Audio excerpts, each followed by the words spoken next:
Сәлеметсіздер ме? 4-ші сыныптың оқушылары әдебиеттік оқудың 3-ші тоқсан бойынша тжб-сын бүгін талдайтын боламыз. Ең алдымен дәл қазір каналға жазылып кетуді ұмытпаңдар. 10 мың оқырманға жетуге аз қалған екен. Сондықтан тез қолдап жіберсеңдер. Ендеше тжб-ны талдайық. Бұл жерде 3 тапсырма берілген. Тыңдалым және айтылым. Бірінші тапсырмасына қарайық. Мәтінді мұқият тыңда, тапсырмаларды орында. Қысқы кеш, алғашқы қар жауды, қара жер әп-сәтте аппақ түске малынды, ағаштар да ақ ұлпа қарға оранды. Әлгінде ауа райы суытқан соң Жәмила мен Керімбек үйге тығылған. Қар жауған сәттен бастап екеуі терезе алдында сыртқа көз салумен болды. Жәмила, қарашы, аспан тола аппақ қар, бірінен соң бірі жерге асығып түсіп жатыр, деді Керімбек. Анау бір қара ұлпасы үп-үлкен екен, қаздың мамығындай-ау, есіктің алдыда аппақ, қандай керемет, деді Жәмила терезеге үңіле түсіп. Екеуі үй ішінде жарты сағаттай отырды. Далаға шығудың ретін таппады. Ата-анасының жұмыстан келуін асыға күтті. Ата-аналары келген соң бәрі бірге кешкі ас ішті. Бірақ Жәмила мен Керімбектің бүкіл ойы мен көңілі далаға бір рет ойнап келу болатын. Бұлардың ойын біліп қойғандай, көрші үйлерден ұл-қыздардың сыңғырлаған күлкілері мен былдырлаған дауыстары құлақтарына анық шалынды. Далаға барып ойнап келе қойыңдар, деді әкесі. Сәлден соң көшеге бойы әрі-бері шапқылап, аппақ қардың үстінде аунап-қунап ойнаған балаларға лық толды. Асыр салған жас бүлдіршіндер қысқы кештің көркіне көрік қосқандай көшені нағыз қан базарына айналдырғандай болды. Енді талдайық. Балалар ата-анасының жұмыстан келуін неліктен асыға күтті? Себебі Жәмила мен Керімбек далада жауған аппақ қарға қызығып, соған шыққысы келді, далаға шығып ойнағысы келді. Алайда ата-анасының рұқсатын алу керек. Ата-анасы жұмыстан келген соң барлығы бірге кешкі астарын ішті. Әкесі далаға барып ойнап келіңдер деп рұқсатын берді. Екінші, мәтіннің мазмұны бойынша бір сұрақ құрастыр және оған жауап бер. Сұрақ: Жәмила мен Керімбек ата-анасының жұмыстан келуін асыға күтті ме?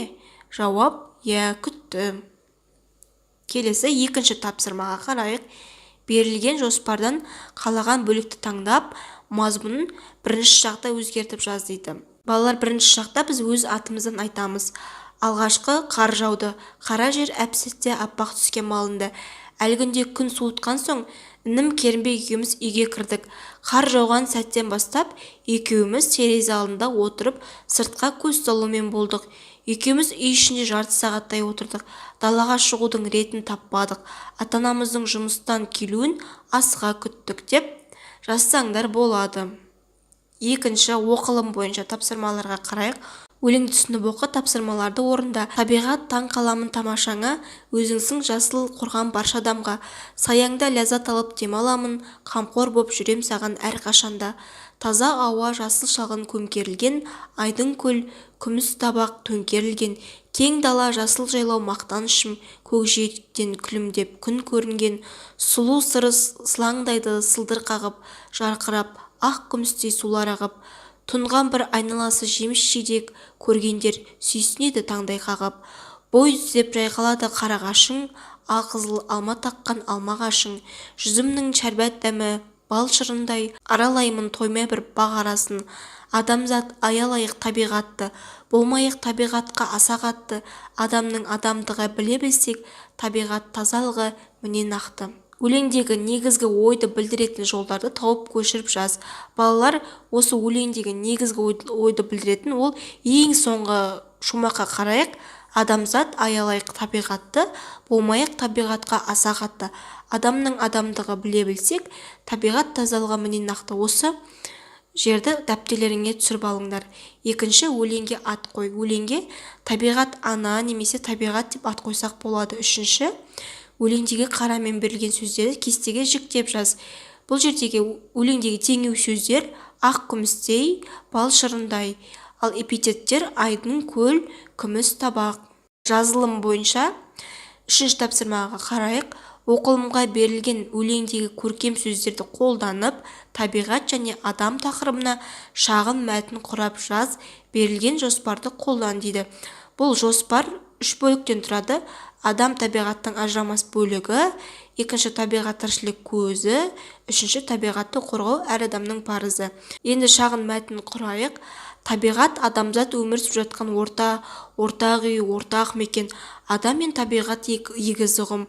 Ағаш жапырағымен, жер топырағымен көрікті дейді халқымыз. Табиғат көркейіп, желегі жасыл тартса, адамның да тынысы кеңейіп, көңілі көтерілері анық. Табиғат тіршілік көзі, оның әрбір әсері адам өмірінде үлкен рөл атқарады. Аяулы табиғатсыз осы ғаламда өмір сүру, тіршілік ету мүмкін емес еді. Жыл мезгілдерінің өзгеруі де табиғатты одан әрі әсерлейді.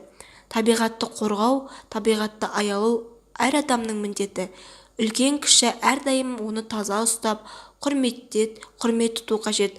Оның бізге қаншалықты қажет екені баршамызға мәлім. Балалар, осылай жазсаңдар болады. Балалар, әдебиеттік оқудың 3-ші тоқсан бойынша тжб-сын талдауды аяқтадық. Осылай тжб, бжб-лар жиі шығып тұрғанын қаласаңдар, дәл қазір каналға жазылып кетуді ұмытпаңдар. Келесі сабақта көріскенше сау болыңдар.